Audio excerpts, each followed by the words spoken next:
지금부터 12월 26일 새벽 예배를 하나님 앞에 드리시겠습니다. 예수님이 심판하신다 라는 제목으로 우리 요한계시록 8장 4에서 5절 말씀 우리 함께 읽겠습니다. 그래서 향의 연기가 성도들의 기도와 함께 천사의 손으로부터 하나님 앞으로 올라갔습니다. 그 뒤에 그 천사가 향로를 가져다가 거기에 제단 불을 가득 채워서 땅에 던지니 천둥과 요란한 소리와 번개와 지진이 일어났습니다. 네, 예수님의 심판, 예수님이 승리하신다, 예수님이 주님이시다, 예수님의 꿈이 이루어진다에 이어서 예수님은 심판하신다. 요한계시록을 보면 이 심판에 대한 그런 무서워 보이는 장면들이 정말 많이 나옵니다. 그걸 어떻게 이해해야 하는가? 특히 오늘 또 읽은 장면을 봐도 그런데 향의 연기가 성도들의 기도와 함께 천사로부터 올라갔다. 하나님께로 올라갔다. 우리가 기도하면 그것을 하나님께서 아름다운 향기로 받으시거든요. 우리 제사, 레위기에서 본 제사 제도에서 흠향, 우리 하나님 앞에 제사를 드리고 그것을 하나님 앞에 아름다운 향기로 올려드리듯이 지금은 우리의 기도가 그 역할을 합니다. 우리가 기도하면 하나님이 너무나 아름답게 받으세요. 우리 기도 제목들을 받으십니다. 우리의 마음을 받으십니다.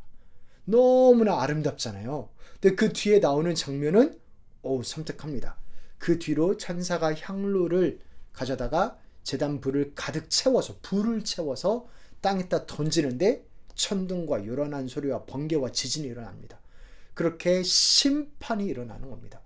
이것과 비슷한 것을 계속해서 많이 말씀을 하시죠. 특히 6장에서는 순교자들이 하나님 앞에 우리의 마음을 언제 갚아주실 겁니까? 언제쯤 우리의 그 억울함을 풀어주실 겁니까? 신원하여 주실 겁니까? 울부짖을 때 하나님께서 뭐라고 그러시냐면 그들에게도 전할 복음의 메시지가 있다. 기다려라. 근데 너무 기다리기는 하지 않겠다. 그래서 하나님은 오래 참으시는 분이 맞지만 악이 승리하도록 내버려 두지는 않을 것이다. 언젠가 반드시 그 자녀들에게 해를 입힌 자들을 갚아주시겠다. 그 사탄의 세력을 심판하실 것이다 말씀하십니다. 그리고 계시록 6장에서부터 16장에서는 인, 나팔, 대접 등 세 종류의 심판이 나오는데요. 각 심판은 7부분으로 나뉘어져 있습니다. 그러니까 완전수를 보여주는 3이라는 숫자와 각각 3의 7이 있어서 그 21번 1개의 심판이 보여주는 것은 하나님께서 완전히 심판하시겠다는 겁니다. 하나도 남김없이 완벽하게 갚아주시겠다라는 것입니다. 악을 완벽하게 제거하시겠다는 것입니다. 그리고 17장 18장에서는 하나님이 이교도 세력을 중심으로 하는 바벨론을 멸망시키는 것을 보여줍니다. 그들은 바벨론으로 상징되는 그 음란하고 하나님을 대적하는 자들의 상징이죠. 근데 또 베드로 전서를 보면 초기 그리스도인들은 로마를 바벨론이라고 이렇게 본 것 같아요. 여러분과 함께 택하심을 받은 바벨론에 있는 자매교회와 로마에 있는 교회인데 나의 아들 죄송합니다. 마가가 여러분에게 문안합니다. 그렇게 하나님께서 실질적으로 심판을 하시는 것을 현재적이게 말하죠. 그 다음에 요한계시록 20장에는 하나님께서 사탄을 비롯해서 모든 악한 추종자와 사악한 인간들을 심판하시는 것을 보여줍니다. 그리고 사망과 지옥이 불바다에 던져졌습니다. 이 불바다가 둘째 사망입니다. 이렇게 요한계시록에는 많은 심판이 등장하는데 이런 질문을 해볼 수 있죠. 아이고 왜 이렇게 무섭게 이런 심판을 이야기하세요? 이 심판이 과연 필요한 건가요? 너무 무서운 거 아니에요? 하나님은 사랑의 하나님이라면서 왜 이렇게 무서운 모습을 보여주세요? 라고 질문할 수 있는데요. 사랑하는 성도 여러분, 사랑에는 이 사랑하는 자를 해치려는 자에 대한 분노가 따릅니다. 이 분노가 없는 사랑은 진짜 사랑이 아니라고도 할 수 있지요. 예를 들어 제가 이 요한계시록을 설교를 하면서 참고하는 책이 있는데요. 같이 읽는 책이 있는데 거기에서 한 목사님이 사모님이 있고 세 딸이 있어요. 근데 막내딸이 집에 있는데 갑자기 전화가 왔대요. 누군가 문을 쿵쾅쿵쾅 두드린다는 거예요. 너무 세게 두들려가지고 너무 놀라가지고 아무 말도 대답도 못하고 가만히 있었대요. 그래서 이 아빠가, 이 목사님이 조금 기다려봐라. 그러면 그 사람이 지나갈 거다 라고 했대요. 근데 두 번째 또 전화가 왔는데 그 사람이 안 가고 여전히 쿵쾅쿵쾅 된다라는 거예요. 그래가지고 이 목사님이 학교에 있다가 집으로 간다라고 했어요. 간다라고 했는데 가는 길에 또 전화가 온 거예요. 여전히 그게 시간이 지났는데도 쿵쾅쿵쾅 계속 하고 있다라는 겁니다. 그래가지고 이 목사님이 그 전화를 이제 받고 이제 거의 다 도착했다라고 하면서 막 전투 모드가 된 겁니다. 아니 누가 이렇게 개념 없이 사람이 없으면 그냥 갈 것이지, 대답이 없으면 왜 그렇게 내 사랑하는 딸을 겁먹게 하고 막 하려고 하냐. 그래가지고 가가지고 이 사람이 어떠한 사정이 있고 어디서 나왔고 왜 이런지 설명을 듣기도 전에 막 어깨를 툭 치고 막 그들이 뭐 설명도 하기 전에 막 무서운 눈을 하고 어떻게든 막 이랬대요. 가만히 두지 않겠다 하면서 그가 내 딸을 위협했기 때문에 나는 이렇게 곽하게 행동하고 막 그랬대요. 그것을 보면서 사랑은 이러한 그 딸을 향한 사랑 깊으면 깊을수록 그 딸을 위협하는 자에 대해서 가만히 두지 않는, 이게 사랑의 표현이구나. 이렇게 더욱더 알았다고 합니다. 물론 사람은 실수도 할 수 있죠. 그분이 뭐 나쁜 분이 아닌데 그럴 수도 있겠지만 하나님은 실수가 없으십니다. 하나님은 하나님의 백성을 향해서 위협을 가하고 억울한 눈물을 흘리게 하고 그 마음을 아프게 한 자를 갚으십니다. 반드시 갚으십니다. 그게 요한계시록이 보여주는 모습입니다. 심판하시는 하나님, 죄를 심판하시고 죄를 짓게 유혹했던 자들을 심판하시고 그렇게 순교자들의 피를 갚으시고 신원하시는 하나님, 올바르게 판단하고 심판하시는 하나님. 하나님은 우리를 너무나 사랑하시기 때문에 우리를 부당하게 괴롭히는 자들, 그 악을 승리하게 가만히 놔두지 않으십니다. 항상 옳은 일을 행하시기 때문에 하나님이 옳은 일에는 그 판단과 심판도 있는 겁니다. 그래서 주님, 누가 주님을 두려워하지 않겠습니까? 누가 주님의 이름을 찬양하지 않겠습니까? 주님의 이름은 두려운 이름입니다. 하나님 편에 서 있지 않는 자 입장에서는 두려운 이름입니다. 지금도 계시고 전에도 계시는 거룩하신 주님, 이렇게 심판하셨으니 주님은 의로우신 분이십니다. 하나님은 의로우시다라고 말할 때 거기에는 심판이 반드시 포함이 됩니다.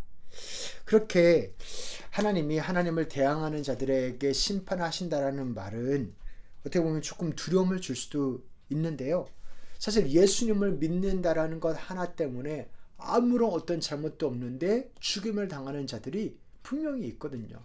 순교 당하시는 분들이 지금도 21세기에도 2025년에도 있거든요.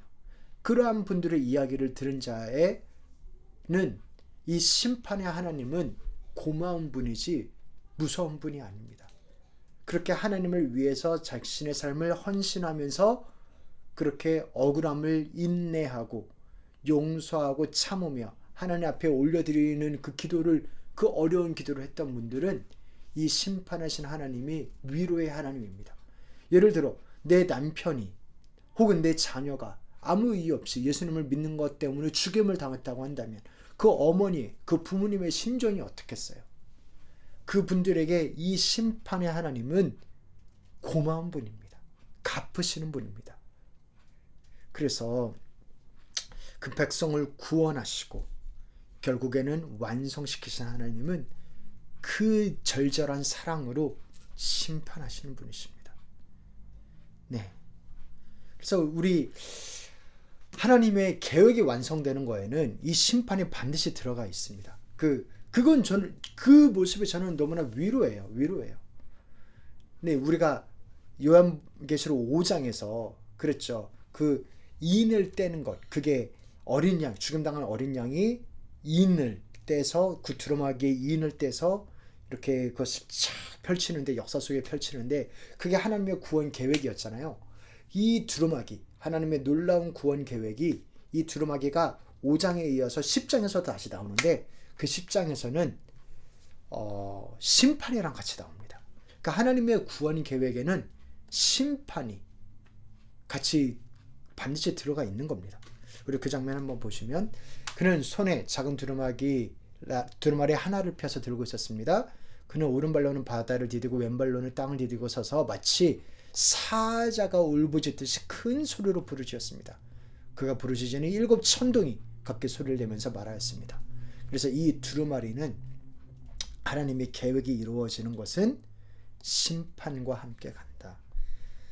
사랑하는 성도 여러분, 우리가 그 하나님 앞에서 그 강하신 하나님, 판단하시고 심판하신 하나님 앞에서 겸손하기를 기도합니다. 먼저는 겸손이고 또 하나는 그 무서운 심판 앞에서 우리를 구원하시려고 예수님이 대신 심판을 받으신 겁니다. 그게 크리스마스고 그게 예수님의 십자가죠. 크리스마스는 예수님이 우리의 사람의 몸을 입고 오셨다. 우리 대신에 우리의 자리를 차지하려고 오셨다는 게 크리스마스고, 우리 십자가는 그 하나님의 그 엄청난 진노를, 심판을 친히 당하셨다. 죽임당한 어린 양. 그리고 그분이 우리를 위하여 다시 살아나셨다. 우리를 그 심판을 벗어나게 하셨다. 예수 믿는 자들을 심판을 벗어나게 하셨다. 그게 복음입니다. 사랑하는 성도 여러분, 이 복음이 어떻게 들리시나요? 오늘도 감사함으로 들리시나요? 실제로 들리시나요?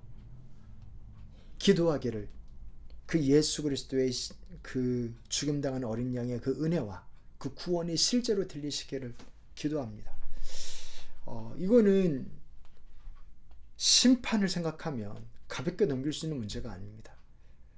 너무나 고맙고 너무나 감사하고 또한 우리에게 소망이 되는, 삶의 이유를 주는, 목적을 주는 그 이야기입니다. 그 예수 그리스도의 심판이 두려움이 아닌 감사함이 되고 하나님을 향한 찬양이 되시기를, 그렇게 예수님을 더욱더 믿으시고 그 복음을 삶으로 살아내시기를, 그 복음이 은혜가 충만하시기를 다시 한번 주님의 이름으로 축원합니다. 이제는 우리 주 예수 그리스도의 은혜와 하나님 아버지의 사랑과 성령님의 교통하심이 우리를 위하여 대신 심판을 받으신 예수 그리스도, 그러나 모든 눈물을 갚으시고 신원하시는 예수 그리스도, 그분을 믿으며 오늘도 믿음의 싸움을 싸워 나아가시는 우리 교회 성도님들 한 분 한 분 가운데 이제부터 영원토록 함께 쓸지어다. 아멘.